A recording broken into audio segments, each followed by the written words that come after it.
It's almost agreement time, kids and boys and girls and stuff. Oh, it's been a day. Anyway, Breyauna Holloway, she's running School Board District 1 as an independent. We'll go on a mobile record this time. So I take my mobile unit out and I went to her place and set up, and we chatted for about an hour like we normally do about all the different stuff going on in school board, why she wants to do the job, why she thinks she could do the job, and so on and so forth. So I don't know, check it out. We're Almost in Agreement, almostinagreement@gmail.com. You can find us on Facebook, Twitter, or YouTube. Go to our website, almostinagreement.com. While you're there, there is a job description sheet. I'm working on it still. I'm not done yet. I may not finish until after the election. You know how it goes. But anyway, it gives you a little bit more information about what the job is, what they get paid, how long they get the seat, where they actually represent, whether it's county-wide or a certain district inside the county. So it's a good, I'm trying to make it a good tool, a good resource for you to have a better understanding of what you're actually voting for, because the people are just as important as what the job is. So we're going to continue doing what we do, and Breyauna Taylor is going to talk to us for a little bit, and then we're going to go on to another one. I got a bunch lined up. I scheduled like 10 over the next couple days. So these episodes will be coming hot and fast. Thanks for listening. All right, guys, I got Breyauna Holloway with me. We are in her boutique here on Magnolia, which I'm not here to promo your job. We're here to talk politics. But, okay, so I always like to start with, how did we get here? So, I did a little bit of research, but not a ton of background stuff. And so how do we get from, small business owner in town to wanting to get into school board races? So like a short bio of you, or you're Knoxville native, that kind of thing, and then into what made the leap into getting into politics. I'm born and raised in Knoxville. I always been here. I graduated from First District School, graduated from Austin East, attended... Just really sad about the baseball field thing. We'll talk about that later. Yeah. So stupid. It was. I've always kind of been politically astute. I'd say maybe all the way back to middle school. I know for sure I kind of started paying attention to the political processes and trying to figure out, who my local representatives were and what they did. As I got older, after I got my bachelor's degree. Where'd you go to school? I graduated from UT. That's where I got my bachelor's. I get one of those two. I don't do anything with it. Sorry. Got my bachelor's and took a small break. Started working temporarily for the city in the 311 call center, and then I went to law school. I was in the inaugural class at LMU. Okay. That lasted for about a year and a half before I withdrew. And then I kind of went back into the workforce for a while. Went back to the city a couple of times, did with 311, worked for the state for a while at the food stamp office. Got my master's online, graduated in 2017. And then went on after that to start a PhD program, which I didn't complete either. Lasted probably about a semester and a half. We haven't completed yet. We got time. Yeah. It's running out, but I still got time to go back. So in between all of that... I'm sorry to interrupt, but what was the PhD plan? What was the focus?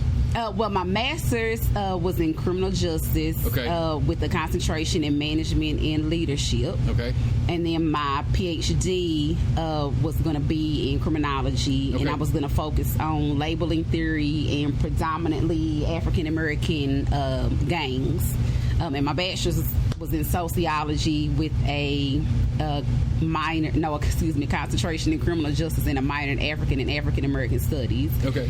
And so along the way, just different life experiences and just different things that had piqued my interest growing up. I've always kind of been involved in community activism or community advocacy, social justice issues along the way.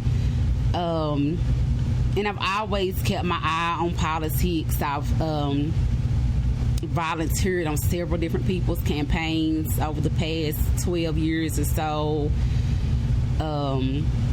Just trying to get some experience. And so the small business is kind of a sidestep. Right. So I've always had my eye on politics, government, social justice issues. I I have 5 kids. Okay. So that's kind of how I narrowed it down to run for Board of Education. Right. All in K through 12 right now, or 4 of the 5. Okay. So I have 2 in high school, I have 2 in elementary school, and then I have a 2-year-old. Okay. So I'm going to be get there. Yeah. Right. I'll be dealing with Knox County schools for a long time. Yeah.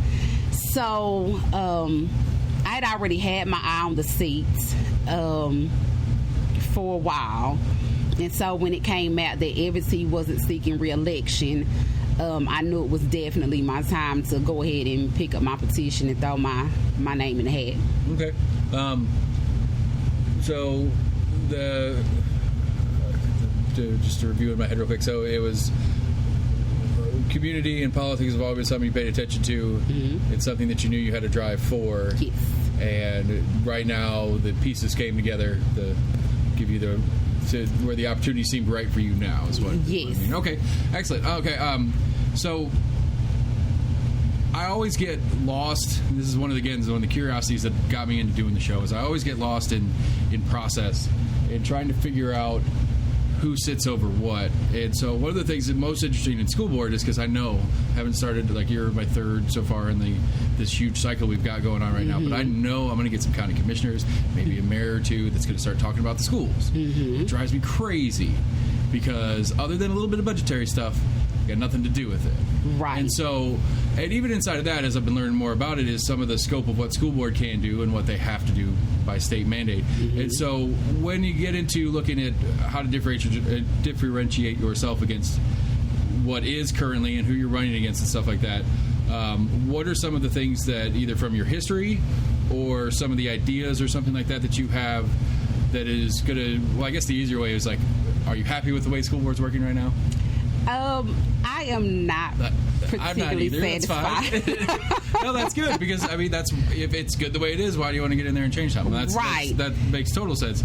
And so again, I was starting that question on the assumption that was your answer already. And so yeah, what do you see problematic about what's going on right now? Some specifics. We have the big button ones I asked about masking on the way in and that kind of stuff, and the masking kids in schools. They've been out all week this week.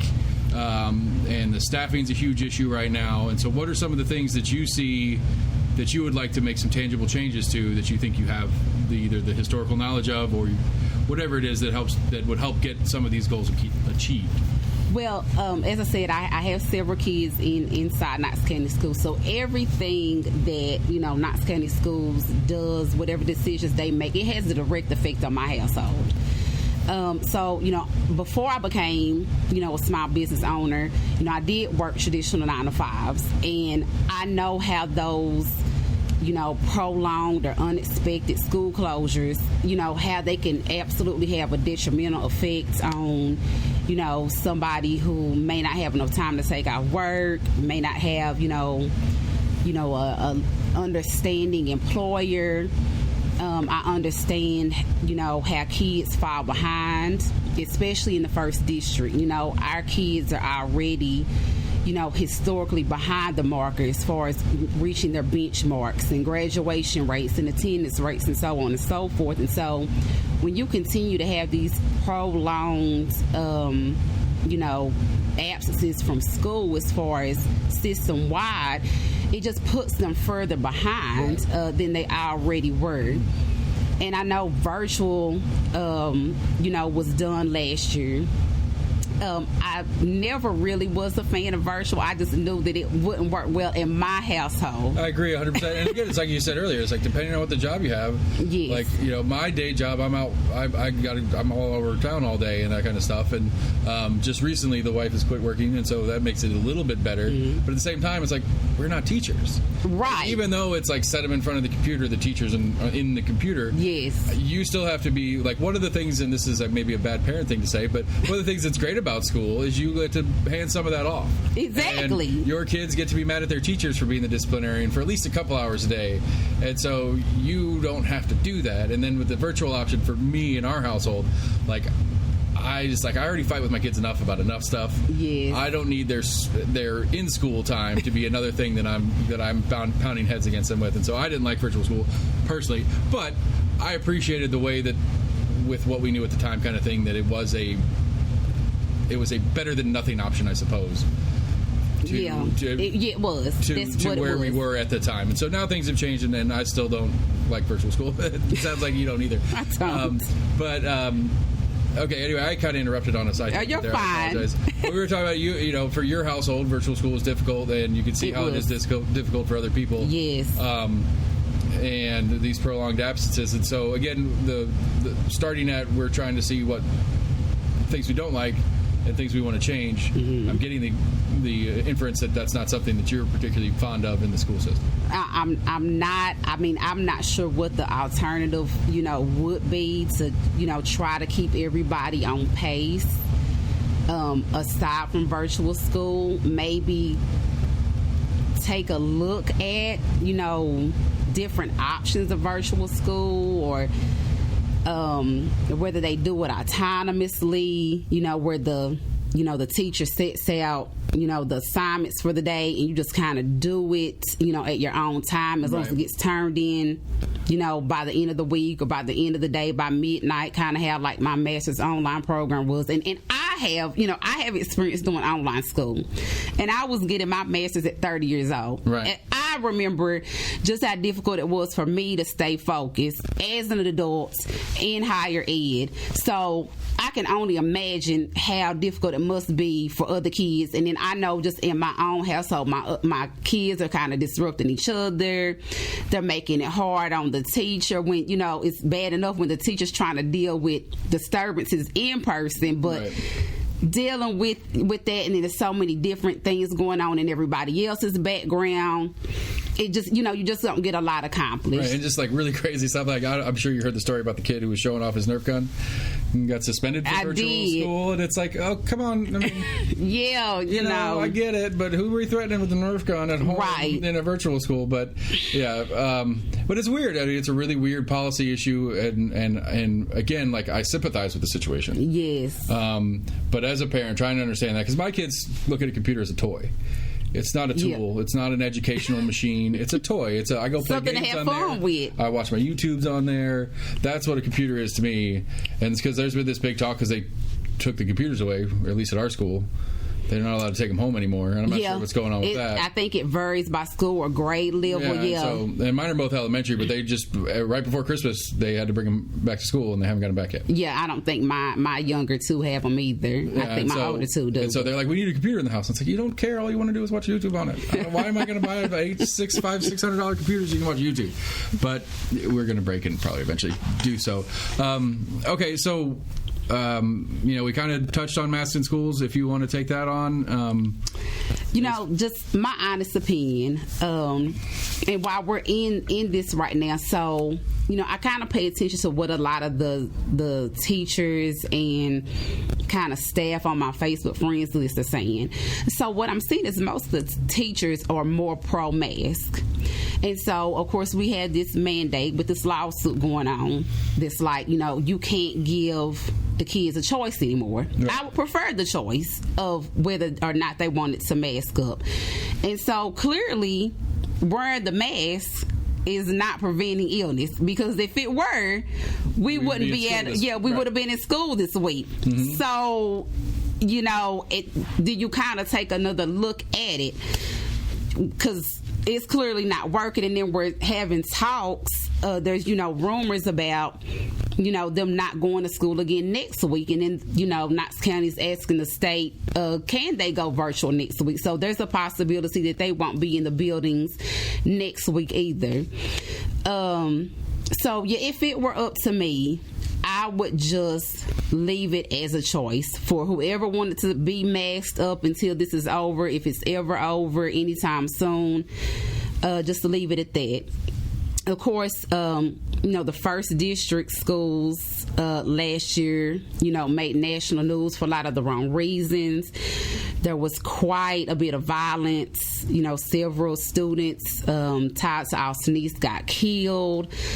Several of the kids who have been charged with stuff, or, you know, suspects in some of the shootings, they, you know, attended the school at some point in time. Some of the violence even you know, went all the way up to Seymour Green. And, I just really wasn't quite satisfied, I think, with the way that our representatives handled all of those situations. I think there was a lot of lost opportunity to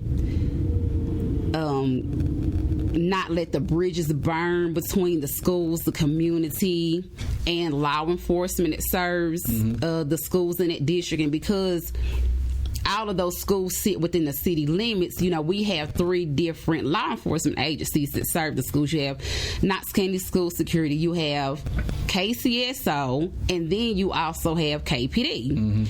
I always thought this is one of those that I learned a few years back, but I always assumed that the school resource officers, because they try really hard to look like sheriffs. They do. And I always thought, when I was a student in Knox County Schools, I thought and I think this went into place back when I was in school, is that all the high schools had a sheriff's officer and a resource officer, because I was in the Columbine era. So me too. But I did it never occurred to me that they were 2 separate police bodies. Yeah, I didn't realize it. A few years back, I figured that out. And I've got a pretty good relationship with ours at our kids' school, and I'll make jokes about him as fake cop and stuff like that. But he's a funny dude. But I don't think a lot of people know that. And that was one of the, especially in the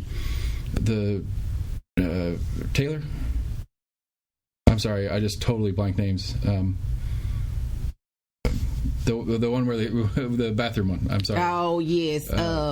Thompson Jr. Yes. Yes. I apologize. I don't know why that name just slipped. It was one of those that it's when the conversation started happening after that about the law enforcement engagement in schools and stuff like that.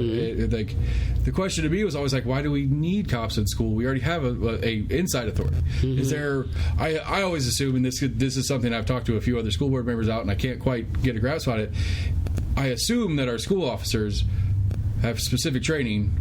They do, and they can't make arrests. Right, for school stuff, and I get that part, and I'm on the table of I understand that we should have a relationship with local police, and that when things get to a point, they absolutely should be part of the conversation. But it's got to get to that's the line that I'm looking for. Is what's the line where KPD can just come into school and go take a kid out of a classroom?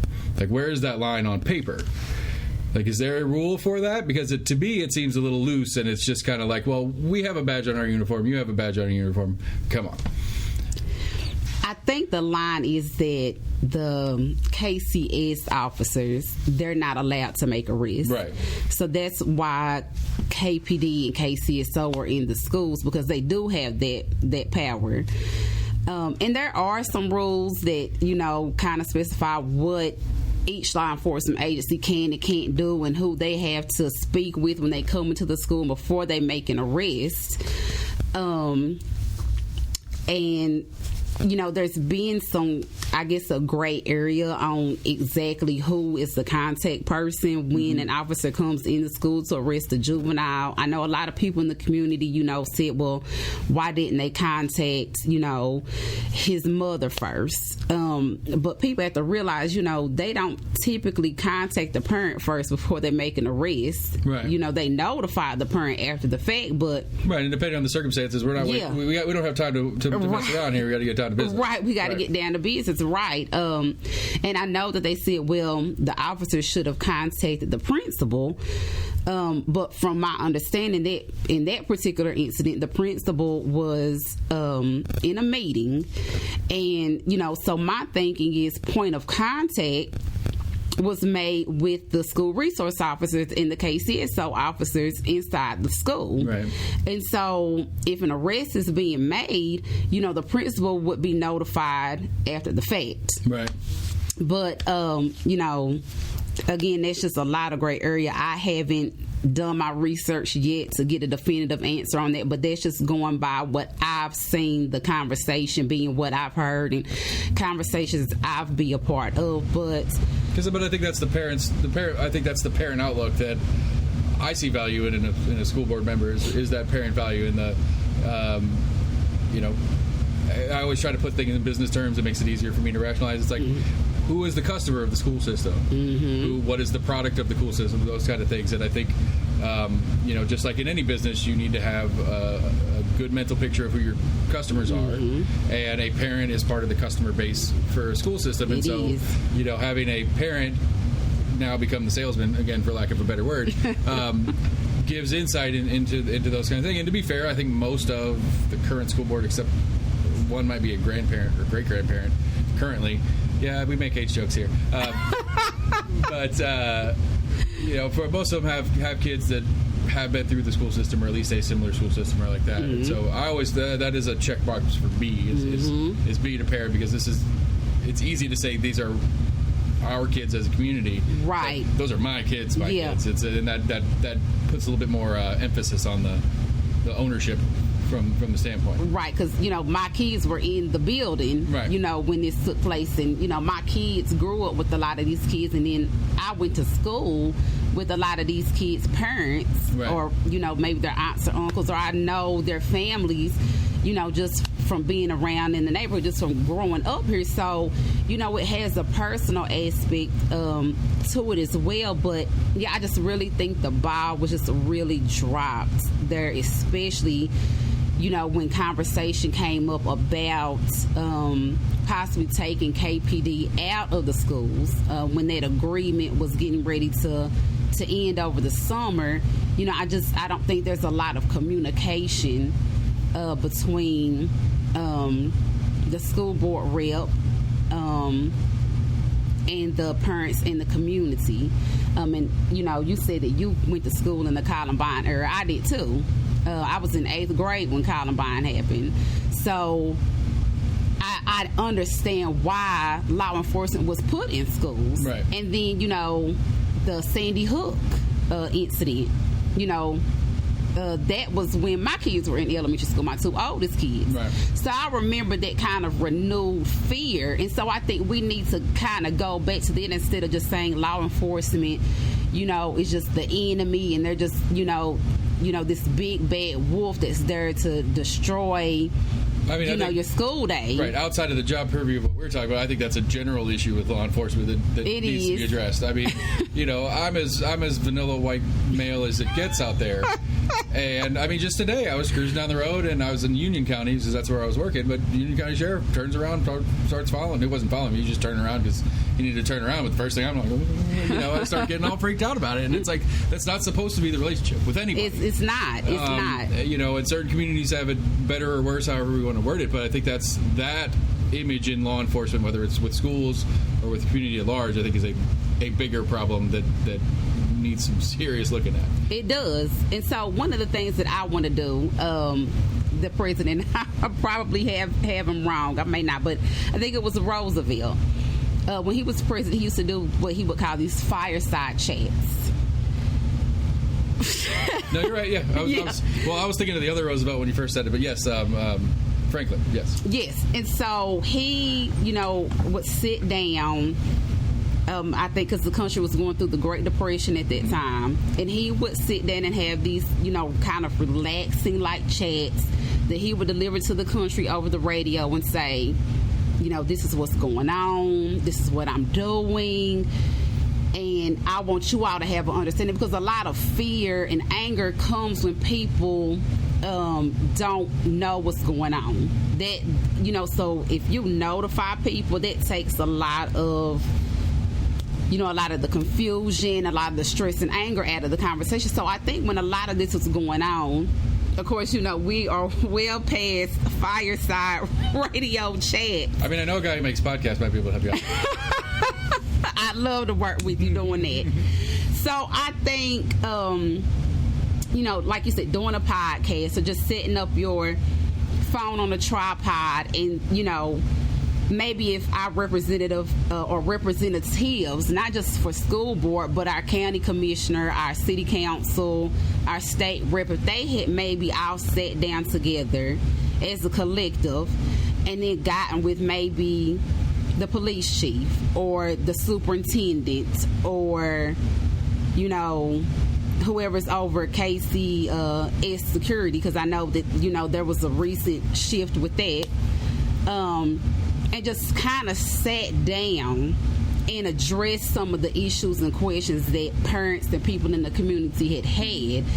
I think that would have alleviated a lot of the problems, and that's something that I want to do. That's one of the perks of having my own business. I've had all kind of media people come in here. I've had Knox News in here several times, Channel 6, Channel 10. I've got you. I just had Mayor Jacobs come in here and have a quick chat with me about my business earlier in the week. So, my door is open. If just anybody from the community wants to come in here and ask a question, try to get some resources, this is kind of what this is for, too. This, it's just not just a vintage shop. This place is, I'm also trying to kind of double it as a social justice hub as well. Right.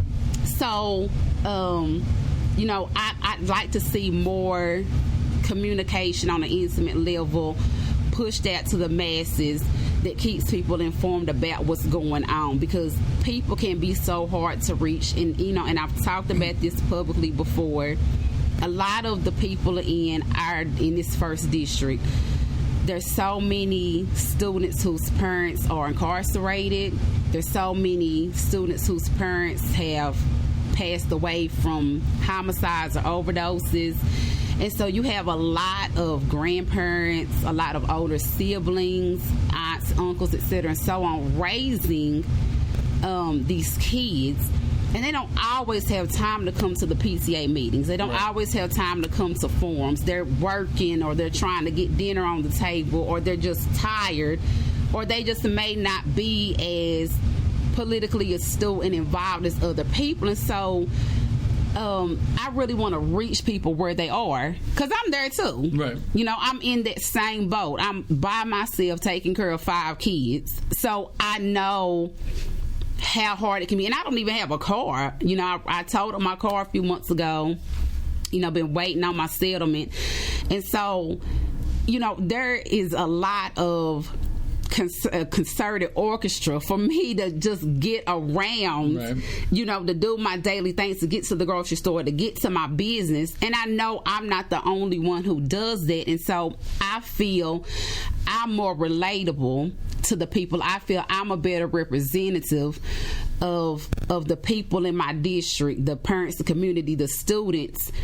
Because if you slice that pie, I'm right there with them in the trenches, going through everything that they're going through too. Okay, and that brings a thought to my head. And look at you, you're running as an independent. Mm-hmm.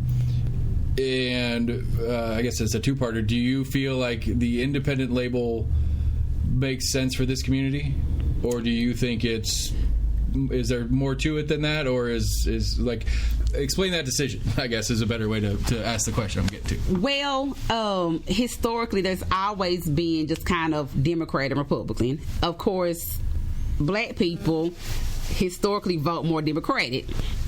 I think that's kind of changing.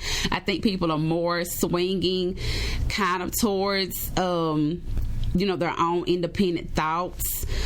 I have been contacted by the Democratic Party on the state level and the county level, but they've already chosen to back a candidate, or at least he's running under that Democratic Party. Right. So there's pros and cons to it. You get to skip the primary. Yep, I get to go all the way to election day.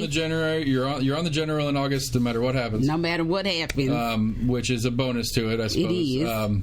And again, like, to be in the broader political conversation, because this is stuff we talk about all the time on all levels, is I don't buy the DR game anymore. Like, personally, to me, like, I don't see it. Like, I go out and I talk to people because it's part of what I do all the time, plus the podcast and stuff like that. I think a lot of people I have on the podcast are pretty clear Team R, Team D, because that's what they are doing for a living. But like, when I just talk to people on the street or whatever, I don't see that hard DR that at least we get from national media. Right. And maybe Knoxville special, I doubt it.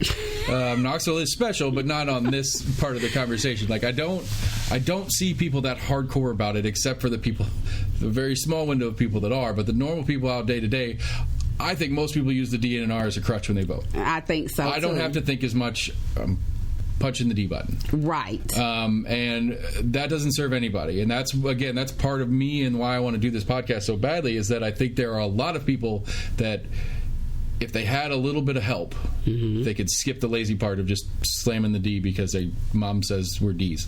Right. That kind of thing. And so, I'm super excited and interested on independence, especially for that, because I think it throws a wrench in it. It does. They have a stronghold by letting the game play the way it does, because they built the game.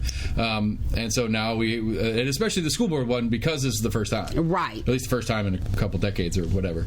And so, again, that was a specific curiosity on why you chose independent for this race. Because I'm not being politically influenced by any specific party. Right. Of course it helps to have a party backing you with their resources, their finances, and whatever. So of course I'll miss out on that part, but these are kind of my own thoughts. I'm not being swayed either way. I'm just being the authentic Breyauna that everybody knows me as. They know that I'm upfront, I'm direct, I'm honest about things, and I'm going to keep it that way through this campaign, through the election, and hopefully I'll keep it that way when they vote me in. All right, there you go. That is a proper pitch. I like it. When they vote me in, I can't remember who. One of my early interviews, the confident speak is always a good way. It's always a good way to go after it. Is tell them it's going to happen, and then they might believe you. All right, so I'm fascinated by the independent part. I feel like I don't know, like I'm trying to think of the next question. I apologize. What am I missing? Am I missing something? Is there something you need to get out that I don't have a prepped question for? Something that you want to tell people that maybe I'm not considering, or something of that nature? I mean, I don't want to make it, into a pitch. Yes, you do. Absolutely do. Just know that I'm giving everybody else a turn on the mound to pitch too, so it's not like I'm. And I know you asked, kind of what separated me from the other two people that, are running against me, and I know both of them. Mm-hmm. I haven't seen Reverend Butler in a few years, haven't passed him up anywhere.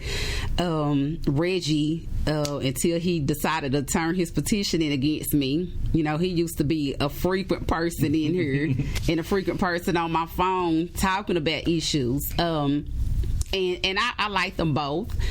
But I don't like them as the school board rep. Right. Reverend Butler, I think, had previous school board experience when he lived in North Carolina. But that's been, I think, a couple of decades ago. Things have drastically changed. And, of course, this is Knox, so this is not North Carolina. Right. He doesn't have any children in the school system. Both of his children are adults, being out of the school system for quite some time. And then he's running under that Democratic Party moniker, and so it's almost like getting him in would kind of be politics as usual. I haven't seen him speaking out about anything that was going on concerning the kids. I haven't seen him say anything about COVID.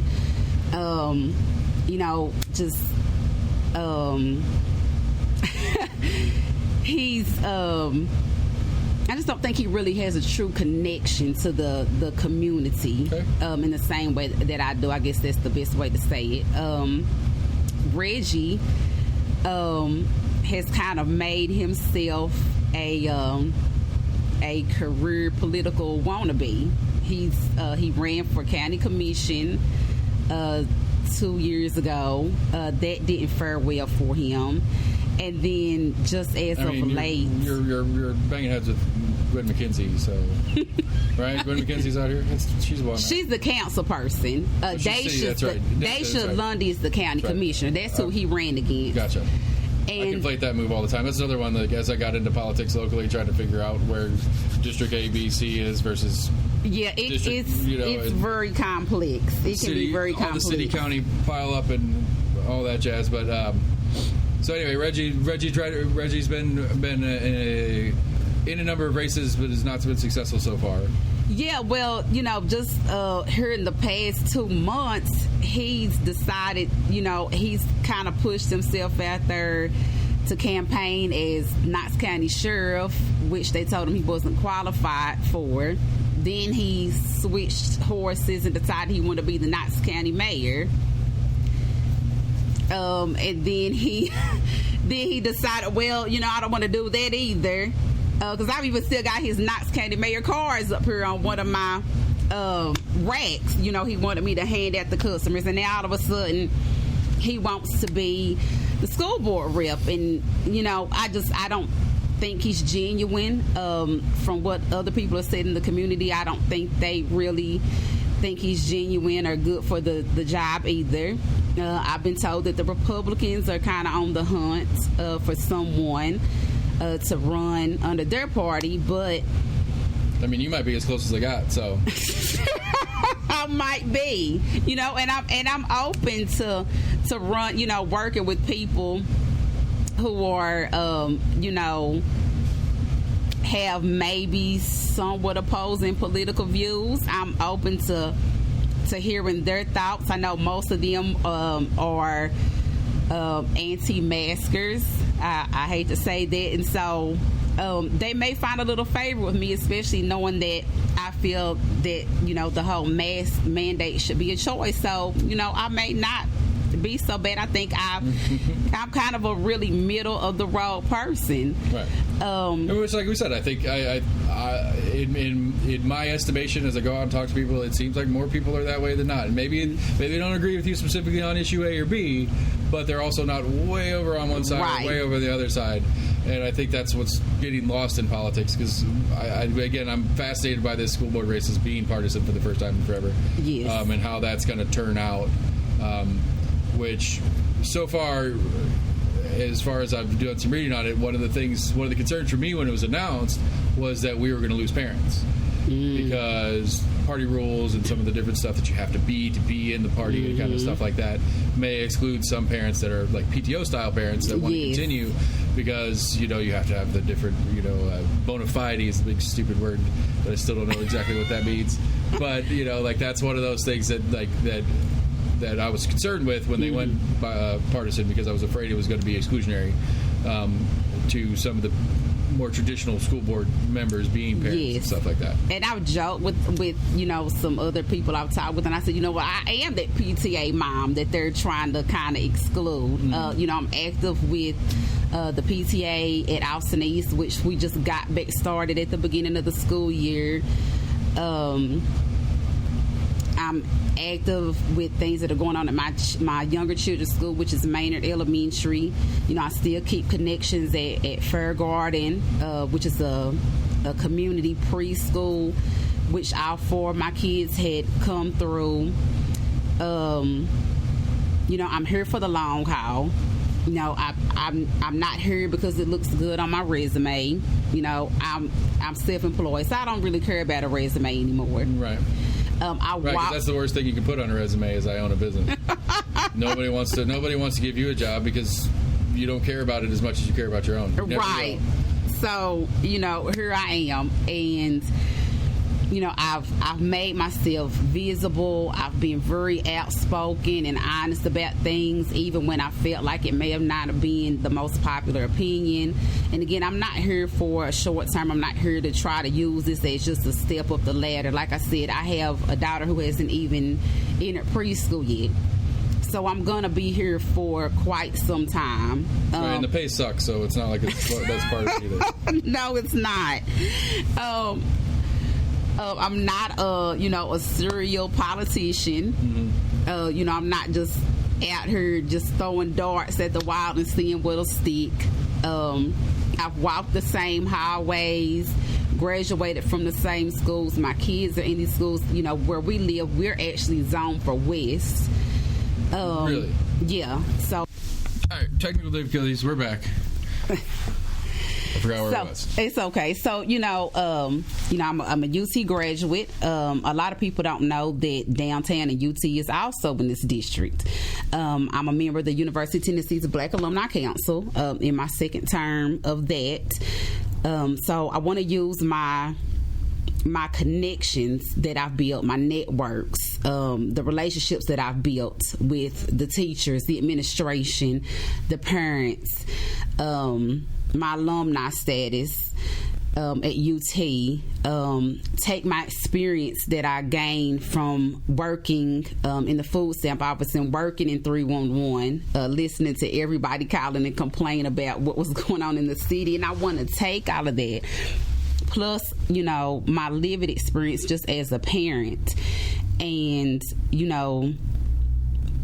get back to true representation. I think we have lost what true community representation is, and I know I've said before, I don't think we've seen true community representation over on this side since Danny Mayfield was in office, and that's been well over 20 years ago since he was around, and I kind of want to build my campaign and my service kind of modeled after what he did.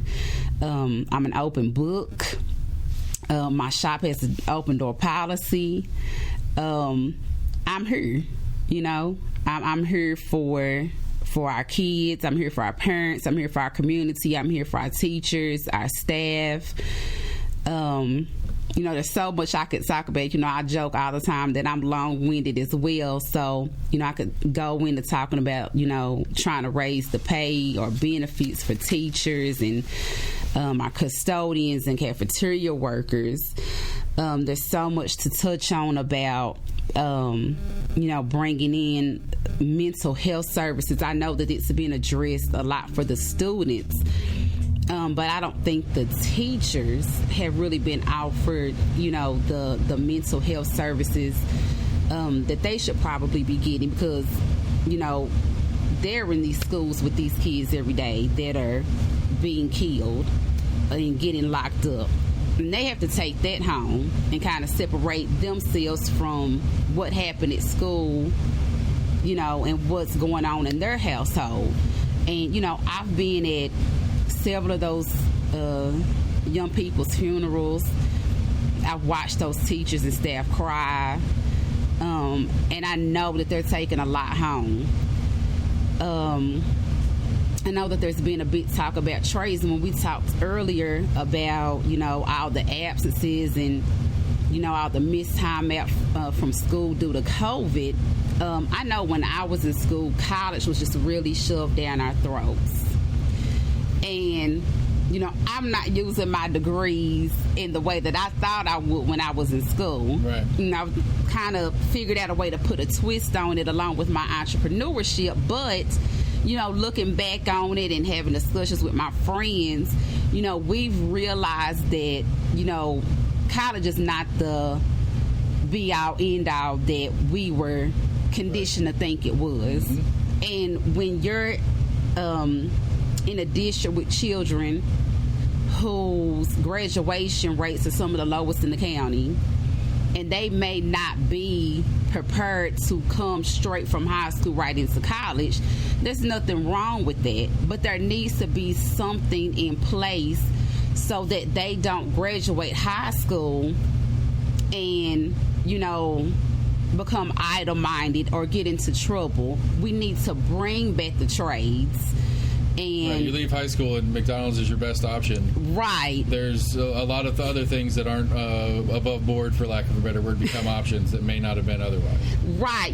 We've taken the mechanic shops out of the majority of the schools. I think there's one or two left. I think there's one at Carter left for sure.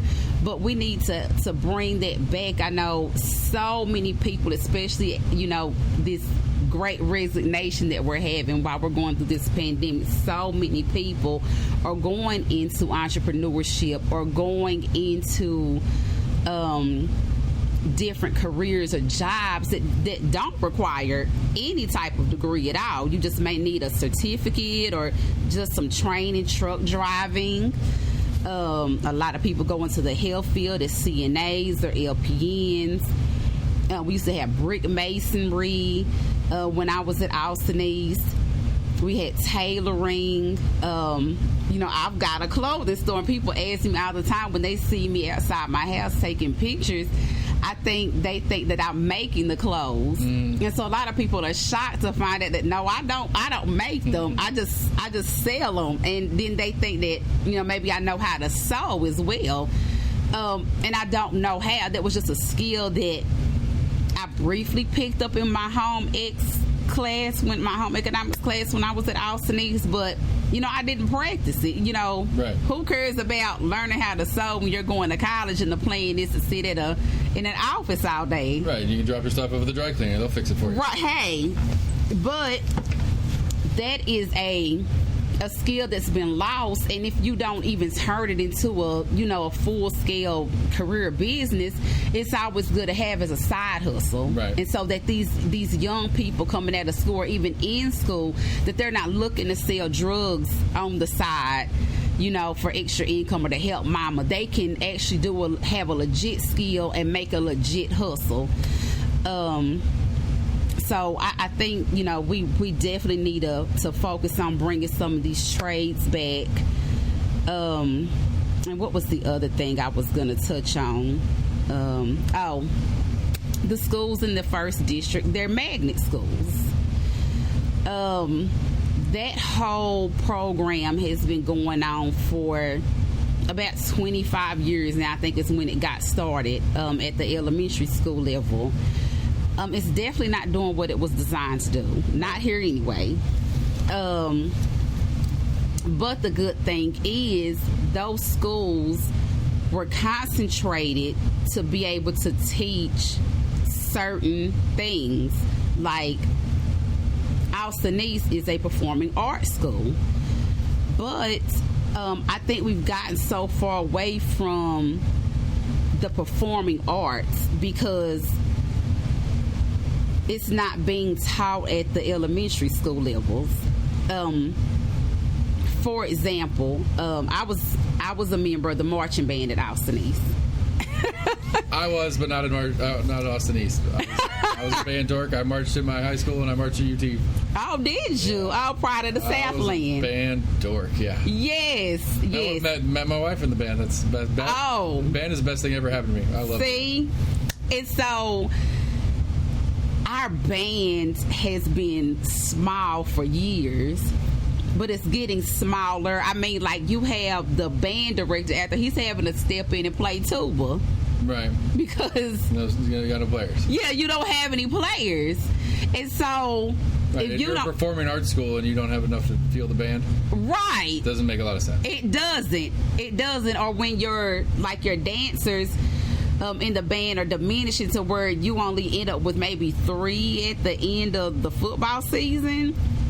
That's not how that's supposed to be, and I don't think there's a lot of cohesion and communication either between the schools in that district. And so if you want to continue the magnet thing to get it how it was designed to be, I think we really need to take a refreshing look at this whole system and get it back working how it's supposed to. Okay, so the last kind of thing that is on my radar as far as schools go, school board, not the last meeting before last, they set their legislative agenda on what they were asking their lobbyists and or directly asking our reps to push and not push.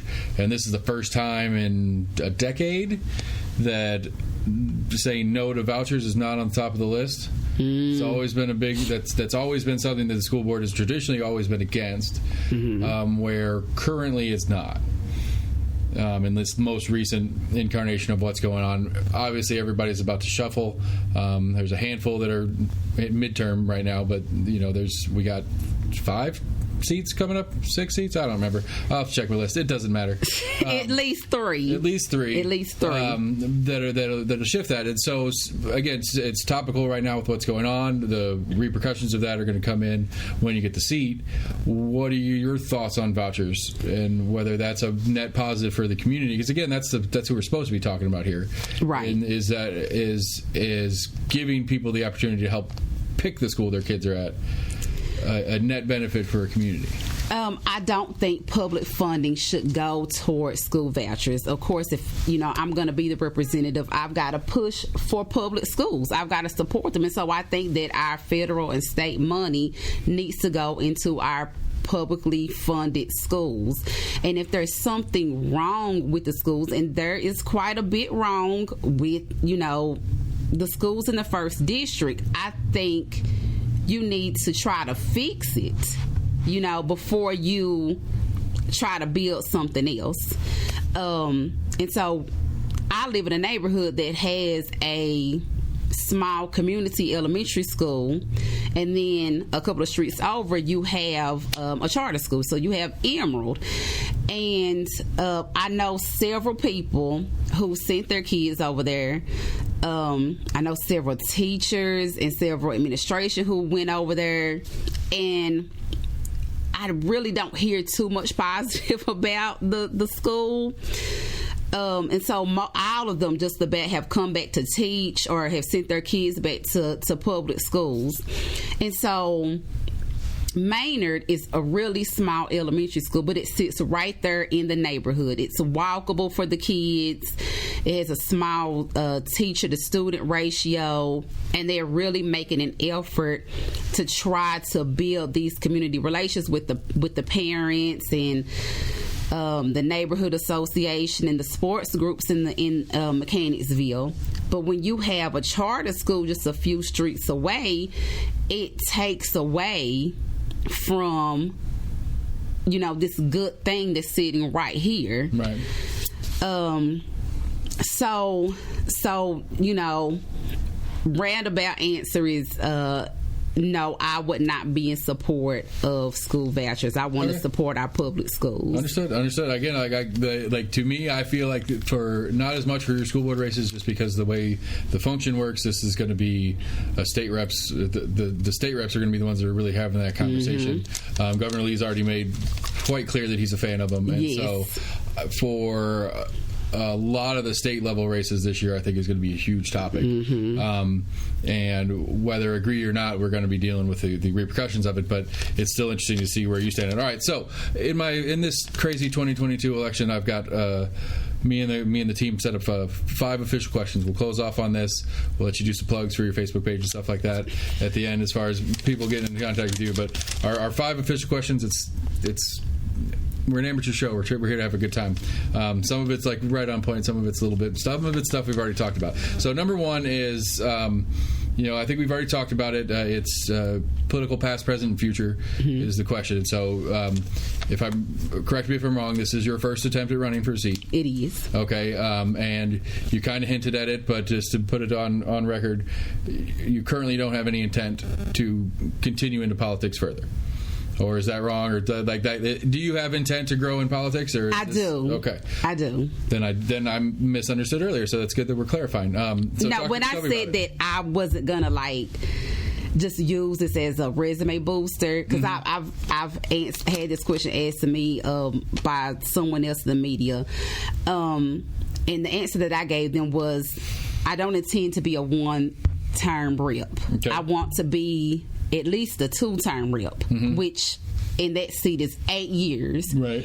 And so what I said was, after 8 years, if I'm blessed enough to stay in that long, I would step back and take a look, because there's nothing wrong with passing the torch. Right. Because there have been so many representatives in our district, not just for school board but overall, who have stayed too long in their seats and have not been they haven't been as functional as they could have and should have been. And I don't have any problem with passing the torch on to someone else coming in with fresh ideas if they feel like I've been in there too long. And so whether that means that I just step back out of politics, or if I run a 3rd term at school board, because as I told the other media person, my child will still be in school. Right. In 12 years. She'll be in high school. Right. Once 12 years is up. So It's not like I still won't have a stake with Knox County Schools after 3 terms.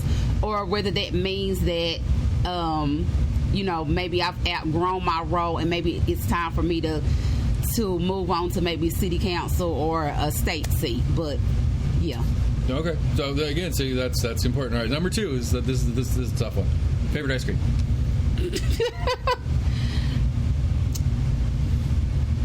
Rocky Road. All right. One of my last ones said gelato. I was like, that doesn't count as ice cream, but anyway, that's an argument. Number 3 is your favorite place to eat around here, around town, locally. I like Nama. Okay. Yeah. All right. Is Chandler's back open yet? I don't think they're coming back. Man, They're ever coming back. I was like, I go to the zoo and I go to Chandler's. It's like that's a rule. Like that's a tradition. But it's a good place right here. My cousin owns a place called Outer Street Market in Delhi. Mm-hmm. So they're similar to Chandler's if you want to swing by here. Okay. Yeah, they're right here on the corner. I just had lunch before I came here, so not tonight, but. And then there's another lady. She has a restaurant right here on Magnolia too, next to the liquor store called Magnolia Grill. Okay, all right. So I've got some eating to do myself. All right, number 4, and this one we specifically wrote for school board. And it's going to hit a little funny since you're running as an independent. But do you think that the partisan elections are a benefit to the community? Do you think it helps not you as a candidate, but we as the constituency? Do you feel like it is an important piece of the puzzle for a more functional, better moving forward kind of thing going on? No. Okay. Can we expand a little bit? Get more than just to know. I don't see, aside from them just having a long-standing establishment and having, resources and revenue for you, there just really is no direct benefits to running under a party. It's right. It's just all in the name. Mm-hmm. Yeah. Okay. Because again, I agree with you, but that's not what I'm here for. All right, so number 5, and this one again, kind of this is playing off the partisanship conversation. And I don't know how to actually ask this one since you are at least running as been. Because partisanship is such an issue. Question 5 is we were asking somebody from a party that isn't yours, that you like and respect and that you've seen around, and it's like it doesn't really work with an independent, which I think's hilarious. But a political figure that's strongly party based that you kind of look up to or see as a positive in doing the work, for lack of a better word. It can be local, can be state, can be federal. It's not. It's a very broad question. It is. But generally speaking, I'm used to talking to an R or a D, and it's a fun challenge for them if I'm an R to say who's a D that I like in the world that we live in now. That is so that's the enemy. That's the design of the question. So it is a little funky for you just because you are an I. I mean, I consider myself an L, so it's all crazy. But Stacey Abrams. Okay. Straight Democrat. She's trying to flip Georgia blue. I really like her style. I like the enthusiasm that she's given to voters in Georgia and just the national reach that she's been able to give or get. She would have to be one of the few that I would say that she's using her party's affiliation in a good way. Okay. But, I think she'd be a good candidate even without the D in front of her name. It's unimportant in your opinion of it. I get it. It is. Okay, cool. And so that is the finale of what I need out of this, I guess. If there's anything that you feel like I missed and you want to do, or if you want to do some plugs as far as any contacts for people to learn more about your campaign and the race and stuff like that. Well, I first I want to thank you for reaching out to me and taking the time to come over here and talk to me. My door is open anytime for you as well. Right. Like I said, I'm an open book. Again, my shop is Open Door Policy. I'm here. I'm on social media. I'm on Facebook. I'm on Instagram. I do have. Right, so on that specifically, spell it for people because it's not the spelling that I go to by default. Right, it is not. So if people are listening, and I will put it in the show notes too, I'll put a link to it so it makes it easier for them. But for people that are listening that need to go search you in Facebook. Well, my personal page is just under my name, Breyauna Holloway, Breyauna. I do have a business page, which I'm going to update the name once I get my petition turned in. But right now, it is under Breyauna Holloway, 6th District, neighborhood advisory council rep, because I am on the City of Knoxville's neighborhood advisory council, and I do represent the 6th district, which is basically the same as the school board 1st district. It just has a different number. Right. So that's where I will be sharing my campaign stuff. And right now, I share a lot of what's going on in the neighborhood, what's going on in the district. Like we were talking about the baseball field being tore up at Alcinese. I shared, that story when the coach went live. I shared that yesterday, and I've shared the GoFundMe that they're getting to raise money to fix it. So just a lot of happenings and news stories that are breaking. You can go like that page. I'm very active on there. You can inbox me on that page. Stay informed. That's where I'll be doing my kind of community fireside chats on there eventually. I mean, like him or not, Mary Jacobs has one. He has his Friday one, and it's nice to get an update of what's going on. It is. Again, whether it's a policy thing that I agree or disagree with, I at least get to hear it out of the mouth. Right. And if I have an issue, I know where to start. That's right. We've talked about my open door policy here, but my vintage shop is called Clara's Closet and Crafts.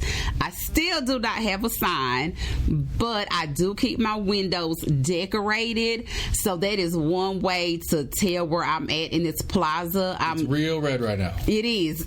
I've got it done for Valentine's Day. So I'm right next to the pawn shop and Judy's Cleaners. I know kind of a lot of people who've been here a long time know where that's at, but I'm right here where Cricket used to be.